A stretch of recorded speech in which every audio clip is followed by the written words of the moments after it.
دیکھیں اللہ کی بات ہر جگہ ہونی چاہیے، جہاں بھی انسان ہو یہ اللہ کی بات دوسروں تک پہنچاؤ، کیونکہ یہ دنیا عارضی ہے اور آخرت ہمیشہ رہنے والی ہے، اور اس دنیا کے بعد ایک اور دنیا ہے، اور وہاں یہ جو دنیا کے جتنے مسئلے ہیں نا یہ وہاں نہیں ہوں گے، نہ کوئی کام کاج، نہ نوکری، نہ بزنس، نہ کوئی اور چیز ہوگی۔ وہاں تو دو ہی چیزیں ہیں، یا تو بہت بڑی بادشاہی ملے گی، اتنی بڑی بادشاہی کہ آج دنیا کے بادشاہ اس کا تصور نہیں کر سکتے ہیں، اتنے بڑے بڑے محلات ملیں گے، اچھے اچھے کھانے ہوں گے، اچھے اچھے کپڑے ہوں گے، انسان کو اپنے لیے کچھ بھی نہیں کرنا پڑے گا۔ یہ دنیا کی جتنی فکر ہے نا ہر ایک کے ساتھ لگے ہوئے ہیں، مکان کا کرایہ دینا ہے، مکان کی مرمت کرنی ہے، بجلی کا بل آ گیا، کوئی رشتہ دار لڑ پڑے، مصیبت آ گئی، بچوں کا معاملہ ہو گیا، کتنے ہر ایک کے ساتھ مسئلے یاد رکھیں۔ کوئی بیمار ہو گیا، بڑے سے بڑا آدمی جو اگر آپ کو نظر آ رہا ہے نا اس کی پریشانیاں آپ کو نہیں معلوم ہے، ایسی ایسی خوفناک پریشانیاں ان کی۔ خوشیاں بھی ہیں، یہاں دنیا کی عارضی ہر چیز عارضی ہے امتحان کے لیے، خوشیاں وہ بھی عارضی ہیں، پریشانیاں وہ بھی عارضی ہیں، لیکن اللہ تعالیٰ نے بتایا ہے کہ آخرت ایک ایسی جگہ ہے کہ جہاں ایک بال برابر بھی پریشانی کی کوئی گنجائش نہیں ہے، نہ آپ کی جوانی کبھی ختم ہوگی۔ جنت میں داخلے کے ساتھ ہی یہ 3-4 موٹے موٹے اعلان کیے جائیں گے اللہ تعالیٰ کی طرف سے کہ میرے بندو تم ہمیشہ زندہ رہو گے، کبھی تمہیں موت نہیں آئے گی۔ دنیا میں دیکھیں موت کتنی ہوتی ہے، کوئی رشتہ دار مر گیا ہے، خود بھی انسان مر جاتا ہے، والدین مر جاتے ہیں، ہاں۔ تو اللہ تعالیٰ پہلا اعلان یہ فرمائیں گے تاکہ مومن خوش ہو جائیں کہ اعلان کر دیا جائے گا کہ اب تم ہمیشہ زندہ رہو گے، تمہیں کبھی موت نہیں آئے گی۔ پھر انسان دیکھو بڑے سے بڑا کڑیل جوان ہو آخر بوڑھا بھی ہو جاتا ہے، بڑھاپا اتنا اچھا نہیں لگتا بندے کو، کمزور ہو جاتا ہے اور مجبور ہو جاتا ہے، معذور ہو جاتا ہے، محتاج ہو جاتا ہے، تو دوسرا اعلان کیا جائے گا کہ میرے بندو تم ہمیشہ جوان رہو گے اور کبھی تم بوڑھے نہیں ہوں گے۔ اور پھر اعلان کیا جائے گا کہ میرے بندو تم ہمیشہ صحت مند رہو گے اور کبھی کوئی بیماری تمہارے قریب نہیں آئے گی۔ پھر اعلان کیا جائے گا میرے بندو تم ہمیشہ خوشحال رہو گے، یعنی خوش رہو گے، کوئی پریشانی کوئی تمہارے قریب نہ آ سکے گی۔ اس کے رشتہ دار ہوں گے، اس کی بیویاں ہوں گی، اس کے دوست ہوں گے، وہاں سب کچھ عیش، ہر لمحے عیش ہوگا۔ مالک فرماتا ہے جدھر تم دیکھو گے نا تمہاری ایک بہت بڑی بادشاہی ہوگی، تمہارا حکم چلے گا، تمہاری دل کے اندر کوئی خواہش ہو وہ پوری کر دی جائے گی۔ آپ خود سوچیں کیسی زندگی ہوگی۔ اور دوسری طرف وہ ٹھکانہ ہے جس کو جہنم کہا جاتا ہے، آگ ہی آگ اس کے اندر ہوں گے، سارے عذاب آگ کے اندر ہوں گے، خون اور پیپ کی نہریں ہوں گی، وہاں دریا ہوں گے جس کے اندر انسان کو رہنا پڑے گا، اور تھوڑے اٹھائے ہوئے فرشتے ماریں گے ان کو۔ اندازہ لگے یہ وہ بڑے سے بڑا بادشاہ بھی ہو سکتا ہے، آج کا بڑا وزیر اعظم ہو سکتا ہے، بڑا چودھری، بڑا سیٹھ، بڑا خان، بڑا فوجی افسر، فیلڈ مارشل، یہ بھی ہو سکتے ہیں۔ یہ آخر کیا بات ہے کہ وہ کون سے لوگ کدھر یعنی جہنم میں جائیں گے، کوئی جنت میں جائیں گے، آخر وجہ کیا ہے؟ سارے اللہ ہی کے بندے ہیں، اللہ ہی نے ان سب کو پیدا کیا ہے نا۔ آدم علیہ السلام کی اولاد ہیں، مرد بھی عورتیں بھی، چاہے وہ امریکہ کے رہنے والے ہوں، چاہے انگلینڈ کے رہنے والے ہوں، فرانس کے رہنے والے ہوں، پاکستان کے، بحرین کے رہنے والے ہوں، سب اللہ ہی کے بندے ہیں نا، آج کے دور کے ہوں، پہلے کے دور کے۔ تو یہ اللہ تعالیٰ کچھ کو جنت دے گا اور کچھ کو جہنم دے گا، آخر وجہ کیا ہمیں نہیں سوچنا چاہیے؟ کیا ہمیں اگر پتہ چل گیا ہے تو دوسرے بھائیوں کو نہیں بتانا چاہیے؟ یہ بات بتانے کے لیے میں یہاں آتا ہوں کہ دیکھو اگر جنت چاہیے نا تو آج دنیا کے اندر رہتے ہوئے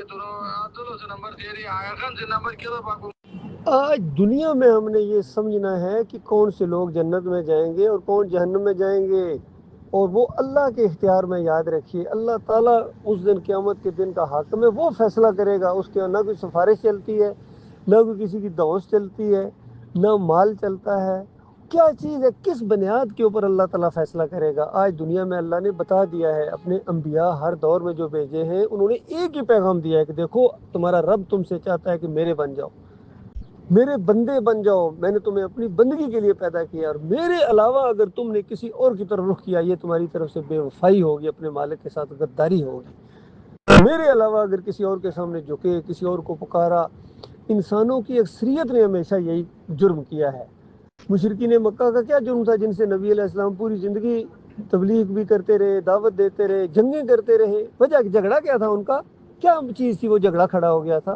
مشرکین مکہ کہتے تھے یا ابراہیم اغثنی، یا لات بابا، یا منات بابا، بالکل اسی طرح پکارتے تھے جس طرح آج ہماری قوم پکار رہی ہے، یا علی مدد، یا رسول مدد، یا غوث مدد، بالکل یہی جرم تھا۔ کبھی سوچا ہے قوم نوح کو اللہ تعالیٰ نے پانی کے اندر ڈبکیاں دے دے کے مارا، جنہوں نے نوح علیہ السلام کی بات نہیں مانی؟ بیوی بھی اس میں شامل ہے، بیٹا بھی اس میں شامل ہے، جن کو ڈبکیاں دے دے کے مارا اللہ تعالیٰ نے۔ پیغمبر کے بیٹے کو اندازہ لگائیے وجہ کیا ہے؟ کیونکہ وہ یا ود بابا یا سوا بابا پکارتا تھا، 5 نیک لوگوں کو مرنے کے بعد پکارتا تھا، جس طرح آج ہمارے لوگ پکار رہے ہیں، اسی طریقے سے پکارتے تھے میرے بھائی۔ یہ جرم تھا ان کا۔ تو یہ بات جس نے بھی جس دور میں نہیں مانی ہے، اور یہ کسی کی رشتہ داری کی وجہ سے یہ معاملہ نہیں کیا جائے گا کہ یہ فلاں کا رشتہ دار ہے اس کو چھوڑ دیا جائے، یہ فلاں کا وہ ہے باپ ہے نا۔ ابراہیم علیہ السلام کا باپ کدھر ہے بتائیے؟ نوح علیہ السلام کی بیوی، لوط علیہ السلام کی بیوی، نوح علیہ السلام کا بیٹا، نبی علیہ السلام کے چچا، اور کتنے رشتہ دار جو پہلے گزر گئے تھے، بتائیے کہاں چلے گئے؟ اللہ کے بندو، یہ پیغام ہے جو تمام انبیاء نے دیا ہے، جس سے آج بالکل لوگوں نے آنکھیں بند کر لی۔ بتایا بھی جائے تو کہتے ہیں جی چھوڑے یہ باتیں ابھی کرنے کی نہیں، کب کرنے کی؟ جب جہنم میں چلے جاؤ گے تو اس وقت سنو گے۔ اس وقت کون تمہیں، اس وقت تو تم خود چیخ چیخ کے کہو گے کہ یا اللہ میں آج توبہ کرتا ہوں، اب میں کسی اور کو نہیں پکاروں گا، اب میں کسی اور کے سامنے سجدے نہیں کروں گا، رکوع نہیں کروں گا، نظر و نیازیں نہیں کروں گا، 11ویں نہیں کروں گا، 12ویں نہیں کروں گا، 10 محرم کے شربت نہیں پیوں گا، نہ پلاؤں گا، کیونکہ یہ شرک ہے، غیر اللہ کی نظر و نیاز۔ ابھی دیکھیے یہ قربانی کر رہے ہیں، آپ سمجھتے قربانی لوگ کر رہے ہیں، یہ قربانی کس کے لیے ہوتی ہے؟ اللہ کے لیے ہوتی ہے۔ اور کس کی سنت ہے؟ ابراہیم علیہ السلام کی سنت ہے۔ ابراہیم علیہ السلام بتوں کو، مورتیوں کو توڑنے والے تھے، وہ اللہ کے علاوہ کسی اور کے سامنے نہیں جھکتے تھے۔